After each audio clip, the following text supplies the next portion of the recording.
Alhamdulillah, kita panjatkan kehadirat Allah Subhanahu wa Ta'ala atas segala limpahan rahmat-Nya, sehingga pada pagi hari ini kita dapat berkumpul di UPT SMP Negeri 5 Pringsewu dalam acara Diseminasi Budaya Positif Calon Guru Penggerak Angkatan 9 UPT SMP Negeri 5 Pringsewu.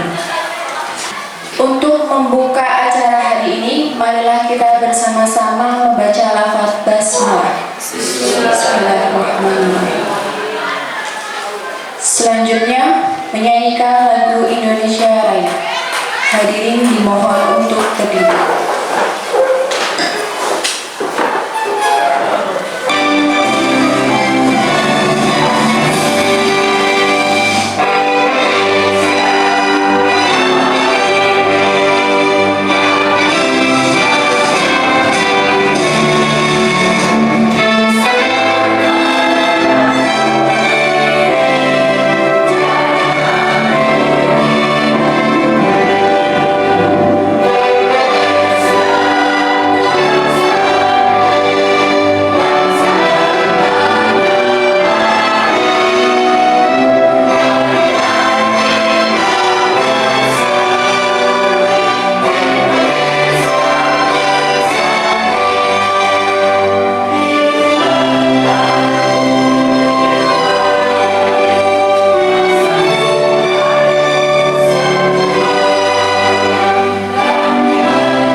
hadirin disilakan duduk kembali. Assalamualaikum warahmatullahi wabarakatuh.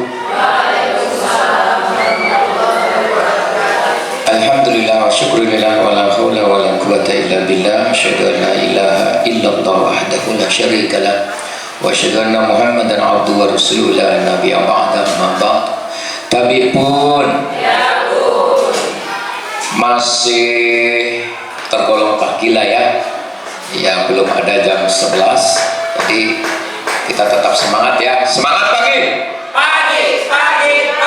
Iya, terima kasih Bapak Ibu. Kita sangat bersyukur pada kesempatan hari ini kita bisa dipertemukan di tempat ini, dan satu-satunya tempat yang kayaknya hampir gak istirahat nih, ruangan ini beberapa kali atau berulang kali digunakan untuk kegiatan.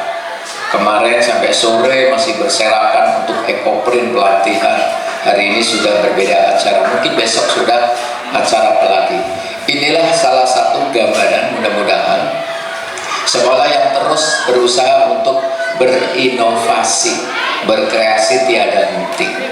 Jadi ada saja yang dilakukan di sekolah ini. Mudah-mudahan apa yang dilakukan di sekolah kita untuk pengembangan sekolah kita terus, meskipun tidak langsung besar, sedikit demi sedikit akan menuju ke arah yang besar, yang tinggi, yang bagus, terbaik. Bapak Ibu yang kami hormati, Ibu Waka, karena Bapak Wakanya hari ini kurang sehat, yang izin Pak Wakakur, Pak Bendara juga izin, Pak Usman melanjutkan acara coaching klinik untuk pendidikan anti korupsi PHK di Pagelaran 2 hari, dan kemarin dan hari ini, dan beberapa teman yang lain mungkin memang tidak ada jam atau belum hadir. Jadi yang pertama kami sampaikan terima kasih kepada Bapak Ibu yang sudah hadir hari ini. Kehadiran Bapak Ibu kita semua termasuk saya adalah salah satu wujud dukungan kita kepada guru penggerak. Ya. Ini jadi ada 2 calon guru penggerak, ada 2, yaitu Pak Widodo dan Bu Gani, yang sebentar lagi insya Allah akan menyusul CGP yang lain. Ya. Bapak Ibu sekalian, hari ini kita akan bersama-sama mengikuti kegiatan desiminasi budaya positif. Hari ini Bapak Ibu, kita akan menerima informasi-informasi baru dalam kegiatan diseminasi ini. Informasi-informasi baru yang kita harapkan bersama. Informasi baru ini bisa menjadi semacam penambahan vitamin untuk kita dalam rangka melaksanakan tugas pendidikan atau pendidikan di sekolah kita ini. Sebagaimana kita sudah berkomitmen, kita membuat visi yang tidak muluk-muluk, tidak panjang-panjang. Tadi di acara Lokakarya bersama beberapa sekolah dipandu fasilitator dari Metro, kami juga sampaikan visi kita. Visi kita hanya menjadi sekolah berbudaya dan religius. Mewujudkan 2 hal itu ternyata juga butuh usaha keras dan waktu panjang. Nah, budaya positif ini saya yakin ini juga akan mengarah ke pencapaian visi kita sebagai sekolah berbudaya. Nah, tentu ini dimulai dari kita sebagai tenaga pendidik dan kependidikan.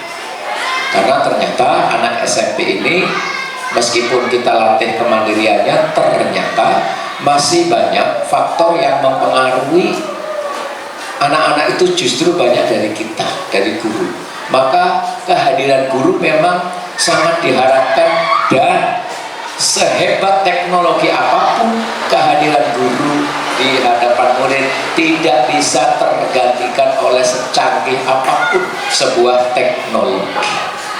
Maka hadiroh itu, hadirnya kita itu memang sangat diperlukan dalam proses pembelajaran. Hadir bukan hanya fisik saja, hadir kita ada di hadapan mereka, tapi hadirnya kita dalam pribadi mereka itu lebih dalam lagi. Ini akan sangat dibutuhkan dan nggak bisa digantikan oleh teknologi apapun. Bapak Ibu, di era 4.0 ini kemarin yang sudah berlalu dan masih terlaksana, era industri 4.0, era industri digital, di mana pertukaran data begitu cepat, anak-anak mampu memainkan gadget secara bagus, IT secara bagus. Mereka itu bisa melihat dunia dalam genggaman tangannya, dalam jari-jarinya saja. Dalam sehari dia bisa melanglang buana kemana-mana. Dia sangat pandai berkomunikasi dengan alam ini, sangat pandai berkomunikasi di dunia maya dengan siapapun tanpa batas apapun. Tetapi Bapak Ibu cek, Bapak Ibu kita rasakan sekali kemampuan komunikasi verbal anak dengan kita saja, menurut saya bermasalah. Tidak sepandai mereka berkomunikasi secara IT. Secara IT cepat, tapi begitu komunikasi dengan kita itu tidak selancar. Lancar ngomongnya, tapi yang diomongkan yang tidak semestinya. Itu juga menjadi ketidaklancaran, sumbatan komunikasi verbal antara anak dengan guru, belum anak dengan orang tua. Di sini masih sangat banyak kita ajak ngomong bahasa Indonesia baik-baik, jawabnya semaunya dengan bahasa rumahnya. Karena segitu ya. Atau menjawabnya dengan nada yang tidak sopan, dengan bahasa yang kurang, kalau dalam apa istilahnya Pak Deren, totok romo apa bahasa yang unggah-ungguh itu nggak ada lagi.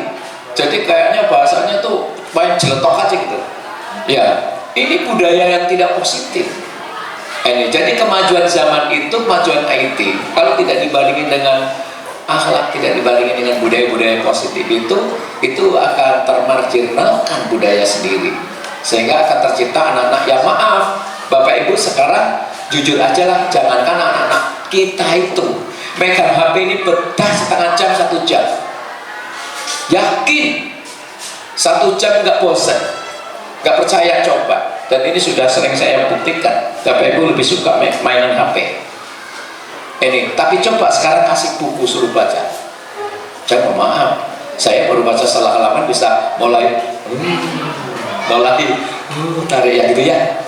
Nah ini literasi kita menjadi tersumbat di sini. Tetapi ketika menggunakan gawai ini luar biasa, menjadi sangat mudah, menyenangkan dan sebagainya. Ini terjadi pergeseran-pergeseran nilai budaya yang menurut kita semua memang ini harus dikembalikan, diarahkan supaya budaya positif ini tetap jalan dengan baik. IT it is okay. Justru kalau Bapak Ibu kita semua nggak kenal IT, ketinggalan banget. Harus, jangan enggak. Sekarang ini gara-gara IT, Bu Sri tadi baru ngomong, Pak Mu kayaknya kok nggak ada henti-hentinya ya kita ini. Ini belum beres, ada lagi. Ini belum beres, ada lagi. Itu sekarang tuntutan zaman. Minta data sekarang, here and now, di sini dan sekarang. Yang sering ya sekarang, now, today, hari ini harus kelar, harus begitu. Sekarang ini. Nah, tapi bagi guru yang perlu diperhatikan adalah bagaimana komunikasi verbal anak-anak ini harus tetap bagus, di samping komunikasi IT-nya juga bagus. Maka Bapak Ibu perlu keteladanan di sini. Bapak Ibu kalau di kelas tolong ya, jangan asik main HP. Ini, itu budaya tidak positif. Sebab kalau guru sudah di kelas aja main HP, anak sementara bawa HP kita bentak-bentak dan sebagainya, wah ini sangat melanggar etika. Anak itu diam di kelas, tapi di belakang rupanya mereka ngomong, Pak, orang itu aja suka bawa HP, duduknya di meja lagi. Nah, siapa yang suka duduk di meja? Ini budaya tidak positif. Tolong cepet ditarik kembali, jangan lagi nggak sadar duduk di meja. Ini, apalagi anak sedang tugas kita asik, kita chatting. Mohon maaf, ini anak-anak juga kadang-kadang ada yang berani menyampaikan seperti itu. Kalau tidak, ke orang tua mesti disampaikan. Ini mesti disampaikan kejadian di sekolah tanpa kita sadari. Maka Bapak Ibu, ayo bersama-sama budaya positif ini kita coba arahkan kembali agar era industri 4.0 ini bisa kita ikuti, tetapi tidak terjadi pergeseran nilai budaya yang mengarah ke negatif. Sementara sekarang era industri 5.0 itu sudah berlaku, era society namanya. Bagaimana sikap kita untuk mengikuti, melakukan implementasi era industri 4.0 itu. Jadi memang harus dibarengi dengan sikap, dengan kemampuan bagaimana sikap yang baik untuk mengimplementasikan era industri yang sangat maju itu. Nah, itu Ibu Bapak. Sekarang oke lah, ini saya bawa barusan agak melambung-lambung ya, agak kesana-sana tuh, udah ke langit kali ya, udah era-era industri segala. Sekarang kembali ke sekolah kita, yuk budaya-budaya positif yang bisa kita kembangkan, itu kita kembangkan melalui pembelajaran, melalui diskusi dengan anak, melalui komunikasi dengan anak. Kita lakukan budaya positif ini. Budaya positif kurang lebih ada 7 tadi saya ngobrol-ngobrol ya. Itu salah satunya adalah penerapan apa Pak untuk kasus itu namanya? Yang untuk restitusi ya. Ada istilah segitiga restitusi, itu nanti untuk penanganan kasus. Ini penting, Bapak Ibu guru BK nanti dengan wali kelas, Bapak Ibu guru semua, bagaimana kita menangani kasus kepada anak. Ini budaya positif nanti bisa dilakukan. Ada istilah segitiga restitusi. Nanti ada budaya positif lain lagi, ada 7. Hari ini akan disampaikan oleh rekan kita berdua. Terima kasih Bu Gani, Pak Wir. Ini luar biasa, saya sudah ikuti. Bu Wakasar Pras juga sudah mengikuti ya. Bu Teti sudah pernah mengiringi bagaimana kegiatan guru penggerak ya. Itu luar biasa, banyak betul ilmu-ilmu bagus yang didapatkan, bahkan keterampilan bagus untuk mendidik anak di kelas itu mereka dapatkan semua. Maka saya ngajak kepada yang belum, ayo go, semangat. Ada waktu kesempatan daftar ya, daftar, pokoknya jangan sampai enggak gitu, daftar saja, dapat ilmu gratis kok. Ini daripada kuliah lagi capek mungkin, ini aja, insya Allah ilmunya banyak bener. Saya juga sudah ngiringi, saya dapat juga dari itu, padahal saya sudah bolak-balik ikut pelatihan, ternyata ada hal yang baru dari cara bagaimana kita mengelola kelas dan sebagainya. Ayo yang belum CGP, ini angkatan 11 ditutup belum? Belum. Ayo go. Jangan jangan ragu dulu, jangan nggak yakin. Yang masih punya, yang sudah punya hak persyaratan masuk. Jangan enggak. Gitu ya. Nah, kecuali yang memang belum yang nunggu. Itu. Tapi jangan juga berarti saya kan belum, biarin nanti aja. Mulai sekarang kita pelajari. Semakin banyak guru penggerak kita, mudah-mudahan semakin bagus nanti di sekolah kita. Sekiranya demikian, Bapak Ibu sekalian, untuk diseminasi ini kita ikuti bersama dan mengucap Bismillahirrahmanirrahim. Saya nyatakan dibuka secara resmi. Assalamualaikum warahmatullahi wabarakatuh. Meningkat acara selanjutnya yaitu penyampaian materi positif yang akan disampaikan oleh Ibu Mungil dari Iswan SPD. Baik Bapak dan Ibu, mohon izin. Assalamualaikum warahmatullahi wabarakatuh. Selamat siang, salam sejahtera bagi kita semua. Tabibun. Sebelumnya saya ingin mengucapkan banyak terima kasih kepada Bapak dan Ibu yang sudah mau meluangkan waktunya di sini untuk mengikuti kegiatan kami calon guru penggerak angkatan 9 UPT SMP Negeri Maping Sewu dalam mendiseminasikan budaya positif di sekolah kita. Baik, langsung saja ya Bapak dan Ibu, mengingat waktu kita sudah semakin siang. Namun sebelum kita memasuki materi yang ada, saya ingin mengajak Bapak dan Ibu untuk melakukan ice breaking dengan bernyanyi dan bergerak. Ya, lagunya adalah 1 ditambah 1. Ya, 1 ditambah 1. Tetapi di sini ada gerakannya supaya Bapak dan Ibu agak sedikit rileks, santai ya. Mohon izin, monggo Bapak dan Ibu bisa berdiri kecuali bagi ibu yang sedang hamil, boleh disilakan tetap duduk.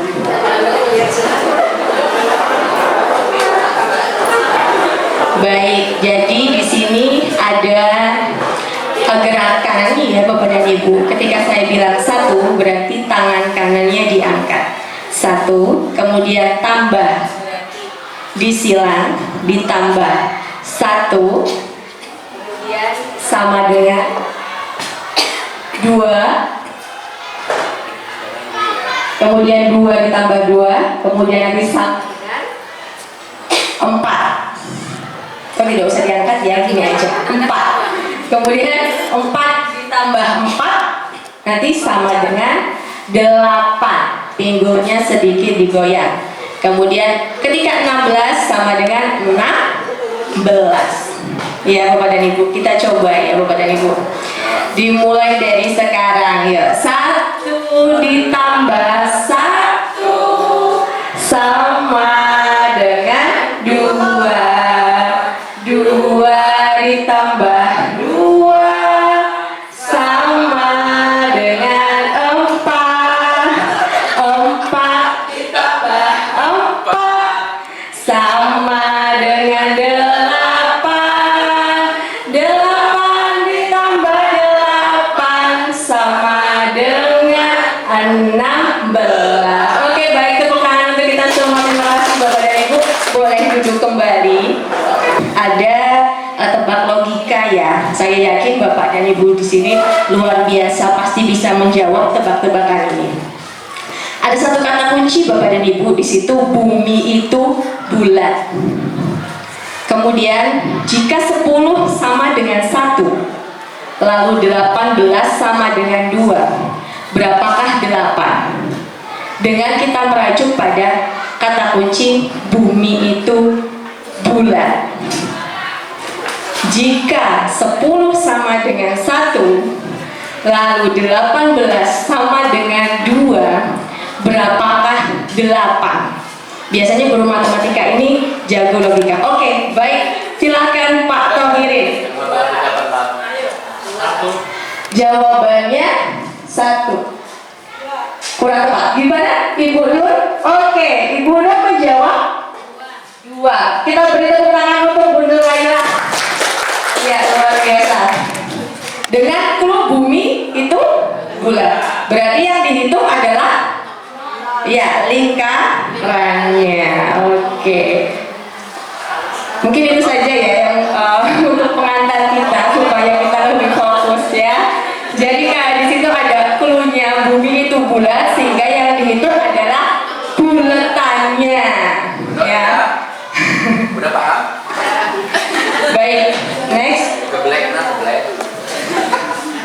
Baik Bapak dan Ibu, jadi pada kesempatan diseminasi kali ini ada beberapa materi yang ingin kami sharingkan. Jadi mohon izin juga, kami berdiri di sini bukan berarti kami yang lebih paham, tetapi di sini sistemnya kita hanya ingin sharing saja ya Bapak dan Ibu atas apa yang telah kami dapatkan ketika pendidikan beberapa waktu yang lalu. Materi yang pertama nanti kita akan membahas tentang perubahan paradigma belajar, lalu disiplin positif, dan nilai-nilai kebajikan universal. Lalu ada kebutuhan dasar manusia, kemudian ada teori motivasi, hukuman, dan restitusi. Dilanjutkan ada 5 posisi kontrol guru, kemudian keyakinan kelas, dan segitiga restitusi.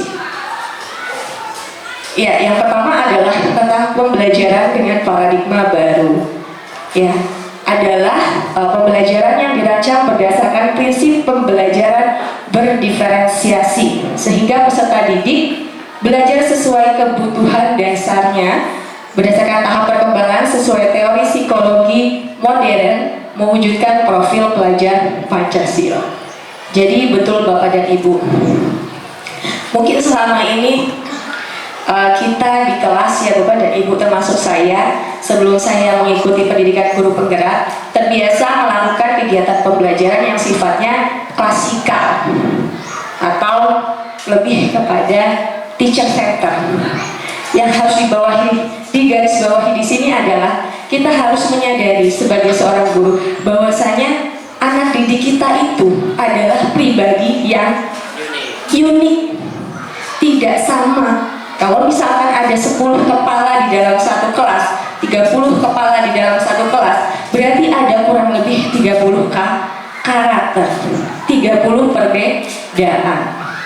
Nah, kita sebagai guru sebaiknya mampu mengakomodir seluruh perbedaan yang ada, misalkan ada peserta didik yang lebih mudah menerima pelajaran jika menggunakan media audio, ada yang bisanya menggunakan visual atau audio visual atau menggunakan game. Nah, itu adalah tugas kita sebagai guru untuk melakukan itu supaya semua kebutuhan peserta didik itu bisa terakomodir. Kalau misalkan kita mengajar itu saja, bisa jadi siswa merasa bosan, bisa jadi tujuan pembelajaran tidak tercapai, bisa jadi peserta didik kita justru tidak merasa bahagia di dalam proses pembelajaran itu karena kebutuhannya tidak terpenuhi. Itulah makanya ya Bapak dan Ibu, saya dan Pak Wid mengikuti kegiatan guru penggerak.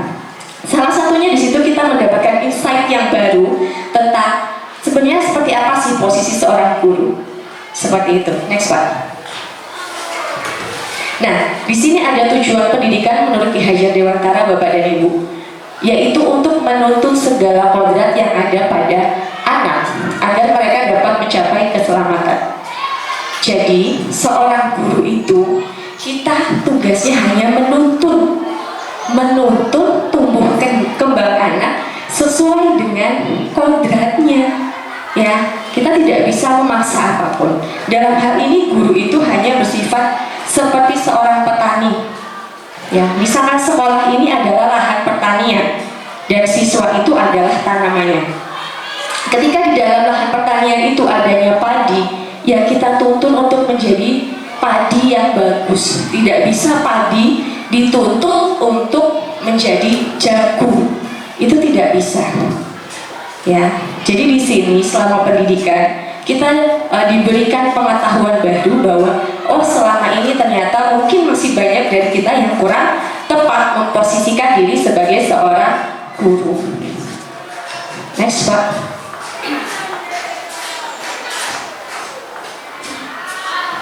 Ya, kita langsung masuk ke materi yang kedua, yaitu tentang disiplin positif. Disiplin itu apa ya Bapak dan Ibu? Mungkin Bapak dan Ibu ada yang ingin memberikan pendapatnya tentang disiplin, karena ini sangat berkaitan sekali ya dalam upaya kita membentuk budaya positif di sekolah. Ada mungkin yang mau menyampaikan apa sih makna disiplin? Oke, baik, kalau tidak ada, lanjut Pak Wid. Ya, jadi disiplin di sini artinya adalah belajar ya. Disiplin ini mengacu kepada disiplin diri yang memiliki tanggung jawab terhadap apa yang dilakukan berdasarkan nilai yang diyakini. Sehingga disiplin positif itu merupakan cara penerapan disiplin yang bertujuan untuk menumbuhkan kesadaran serta memberdayakan peserta didik tanpa imbalan ya, ancaman atau hukuman. Jadi nanti kita sebagai pendidik itu ya, kita nanti akan belajar di bagian belakang bagaimana sikap seorang guru itu ketika menghadapi seorang siswa yang melakukan tindakan indisipliner. Apakah hukuman itu baik ya, apakah penghargaan itu baik, atau mungkin nanti ada cara lain yang lebih bijak dalam menghadapi masalah siswa. Ini cukup penting bagi kita sebagai seorang guru ya Bapak dan Ibu. Next. Nah, ini adalah pengertian dari nilai kebajikan. Jadi nilai kebajikan itu adalah nilai-nilai yang disepakati bersama, terlepas dari perbedaan suku, kemudian agama, bahasa, maupun latar belakang. Saat ini yang sedang booming dan kita agung-agungkan adalah tentang profil pelajar Pancasila ya, sebagai tujuan dari pendidikan itu sendiri, yang dimana di dalam profil pelajar Pancasila itu terdapat kurang lebih 6 dimensi ya Bapak dan Ibu, yang menjadi dasar atau tujuan kita dalam mendidik anak-anak kita. Dan ini sebenarnya banyak Bapak dan Ibu. Setiap organisasi itu memiliki nilai-nilai tersendiri. Di situ ada contohnya dari IBO Primary Years Program, kemudian ada keterampilan hidup atau life skill. Tetapi yang kita tanamkan di sini, karena institusi kita adalah sekolah, jadi kita lebih cenderung bahwa nilai yang kita yakini itu adalah tentang profil pelajar Pancasila. Next, Pak. Selanjutnya Bapak dan Ibu, Ini nggak apa-apa ya, agak cepat karena takut nanti waktunya tidak pas. Tentang kebutuhan dasar manusia.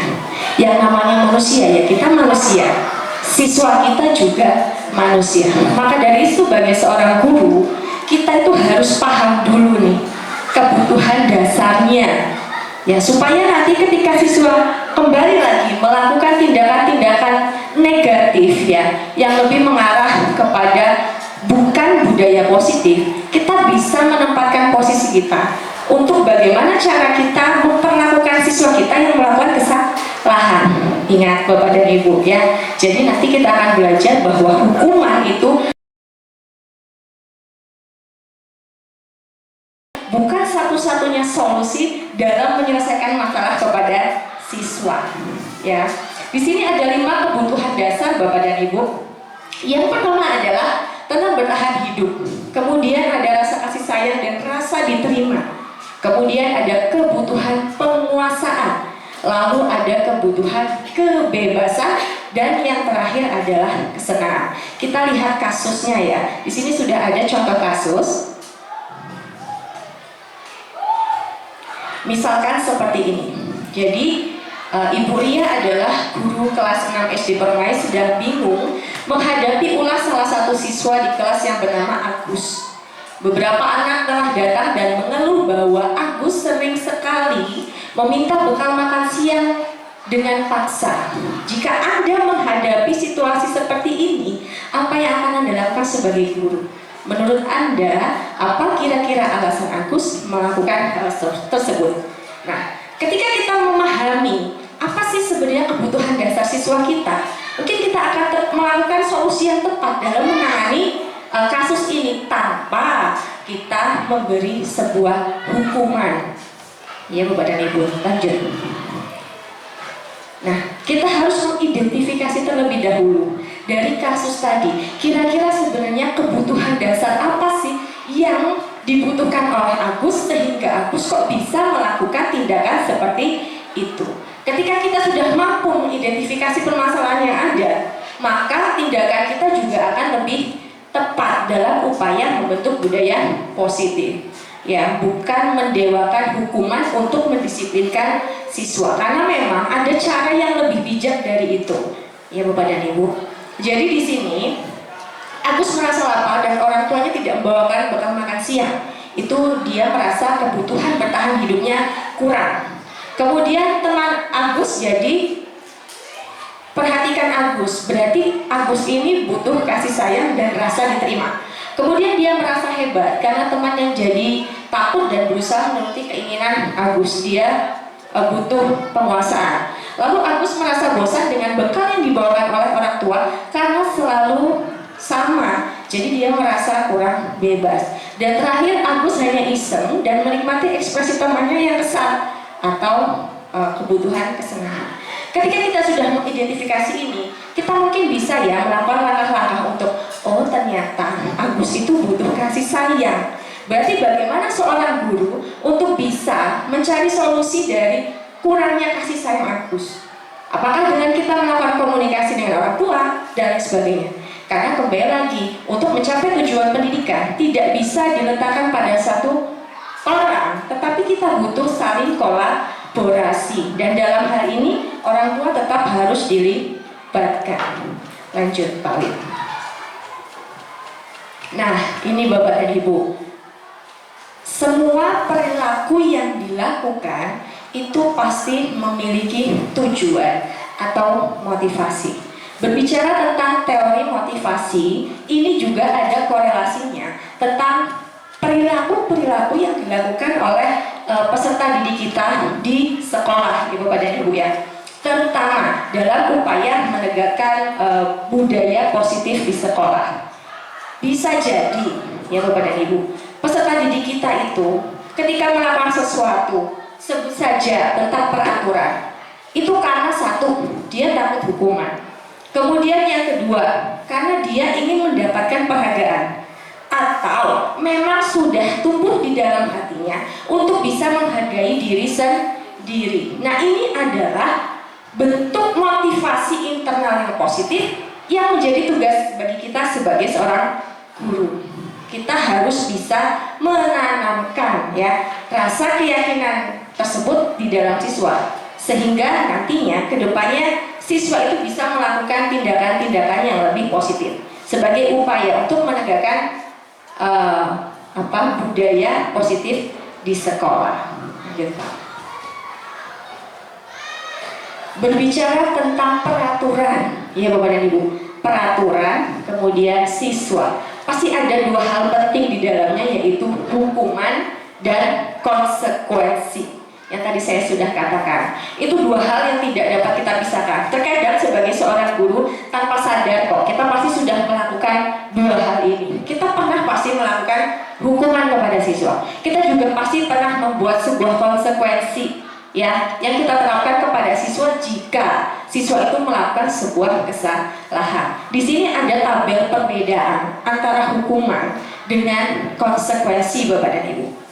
Kalau hukuman itu biasanya sesuatu yang menyakitkan bagi siswa, baik itu sakit secara fisik maupun secara verbal, ya, itulah hukuman. Kalau konsekuensi itu biasanya sebelumnya juga sudah pernah dibicarakan antara guru dan siswa. Misalkan, oke, kalau misalkan anak-anak nggak mengerjakan, konsekuensinya apa? Yaudah Bu, kita ngerjainnya double 2 kali. Nah, itu sudah ada persetujuan terlebih dahulu. Itu namanya konsekuensi. Kalau hukuman biasanya terjadi secara spontan. Kamu telat, oke, sekarang ambil sapu seluruh laporan. Itu hukuman. Karena apa? Siswa itu secara hati sakit loh Bapak dan Ibu, kecewa ya dengan tindakan yang dilakukan oleh gurunya. Kemudian membekasnya lebih jangka panjang, dan bisa jadi hal itu akan dilakukan secara berulang, hanya sebatas orang cuma dihukumnya cuma sebatas itu. Tapi bukan di situ tujuan kita. Sebagai seorang guru ada kok cara yang lebih bijak bagaimana kita menghadapi siswa yang melakukan tindakan indisipliner dengan lebih bijak dan berusaha menanamkan keyakinan-keyakinan tadi di dalam diri siswa supaya siswa itu nanti sadar ya bahwa kesadaran atau disiplin yang dia lakukan itu memang dari dalam diri. Next Pak. Nah, di sini ada beberapa soal Bapak dan Ibu terkait apa saja yang masuk ke dalam sebuah hukuman atau sebuah konsekuensi. Yang pertama, mencatat 100 kali di dalam buku kalimat saya tidak akan terlambat lagi karena saya tidak akan terlambat lagi karena terlambat datang sekolah. Nah, pernyataan itu termasuk hukuman atau konsekuensi Bapak dan Ibu? Termasuk hukuman ya. Yang setuju hukuman? Setuju semua. Ya, kemudian yang dua, lari mengelilingi lapangan 2 kali karena terlambat hadir di sekolah. Hukuman ya. Kemudian yang ketiga, murid diminta untuk push up 15 kali karena tidak menggunakan masker ke sekolah. Hukuman ya, karena itu berkaitan dengan fisik. Kemudian membersihkan menggantikan kertas tugas teman yang telah dicoret. Apa kira-kira? Oke, baik Bapak dan Ibu, betul ya, konsekuensi. Lalu membersihkan tumpahan air di meja karena tersenggol pada saat belajar. Konsekuensi. Kemudian murid disuruh untuk tidak menggunakan sepatu seharian di sekolah karena tidak menggunakan sepatu hitam. Hukuman. Dan yang terakhir, lari mengelilingi lapangan basket karena terlambat 10 menit sampai di sekolah untuk pelajaran PJOK, termasuk hukuman. Ternyata konsekuensi ya, karena dia sudah ada kesepakatan terlebih dahulu di kelas PJOK. Oke, lanjut Pak Wid. Nah, kita sampai pada proses yang saya bicarakan tadi. Jadi sebenarnya ada loh Bapak dan Ibu sebuah tindakan yang dapat kita lakukan sebagai upaya kita dalam menegakkan disiplin siswa tanpa kita menyakiti siswa. Ya, di sini namanya restitusi. Jadi restitusi adalah proses menciptakan kondisi bagi murid untuk memperbaiki kesalahan mereka, sehingga mereka bisa kembali pada kelompok mereka dengan karakter yang lebih kuat. Restitusi juga merupakan proses kolaboratif yang mengajarkan murid untuk mencari solusi atau masalah dari mereka dan membantu murid berpikir tentang orang seperti apa yang mereka ingin menjadi dan bagaimana mereka harus memperlakukan orang lain. Jadi dibandingkan kita memberikan hukuman kepada siswa, ya itu cukup negatif. Lebih baik kita nanti Bapak dan Ibu mulai dari sekarang mungkin kita sama-sama untuk belajar, sama-sama untuk mencoba mengendalikan diri, bagaimana caranya kita membuat tindakan restitusi dalam menghadapi permasalahan. Dan saya yakin juga Bapak dan Ibu sebenarnya sudah pernah melakukan ini, apalagi Bapak dan Ibu guru BK yang sering sekali ya berkaitan dengan siswa-siswa yang tanda kutip dia melakukan beberapa kesalahan, dan biasanya juga wali kelas ya sangat kental dengan kegiatan-kegiatan seperti ini.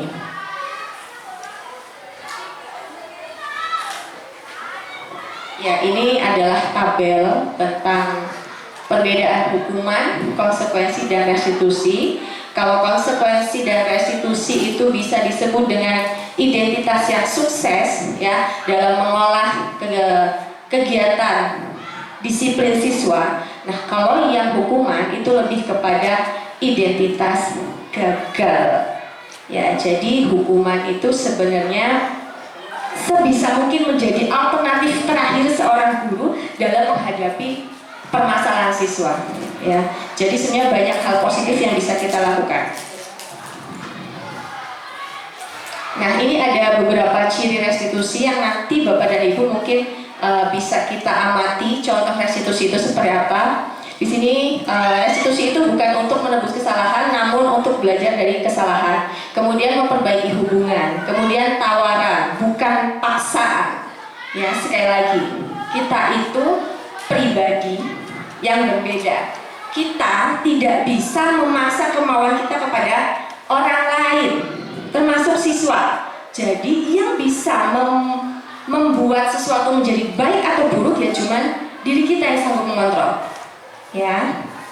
Dan di dalam teori juga disebutkan bahwa menurut Ki Hajar Dewantara itu ketika seorang anak ya dia tidak bisa melakukan self disiplin atau mendisiplinkan diri, kita boleh ya membantu sang anak itu untuk menumbuhkan jiwa disiplin di dalam keyakinan mereka, seperti itu ya. Kemudian di sini ada 9 ciri ya Bapak dan Ibu yang nanti ya setelah ini akan dijabarkan lebih lanjut dan detail bagaimana penerapan segitiga restitusi dan bagaimana posisi kontrol seorang guru dalam menerapkan disiplin sekolah ya sebagai upaya meningkatkan budaya positif.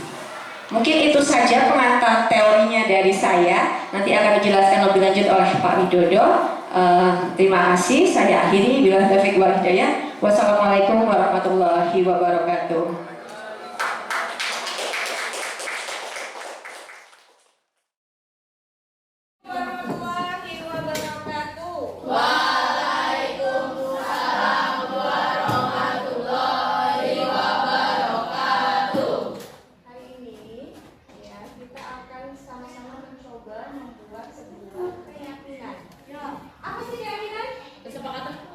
Ya, boleh kesepakatan apa lagi? Keyakinan kelas. Ya,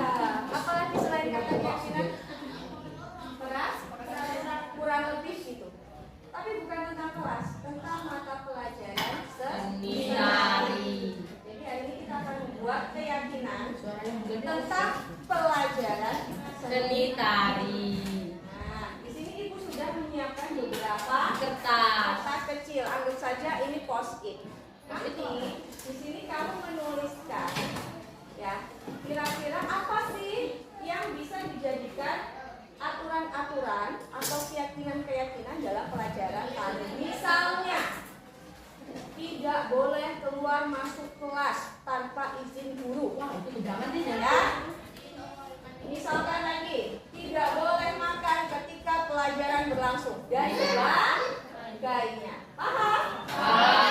Merumuskan keyakinan kelas seni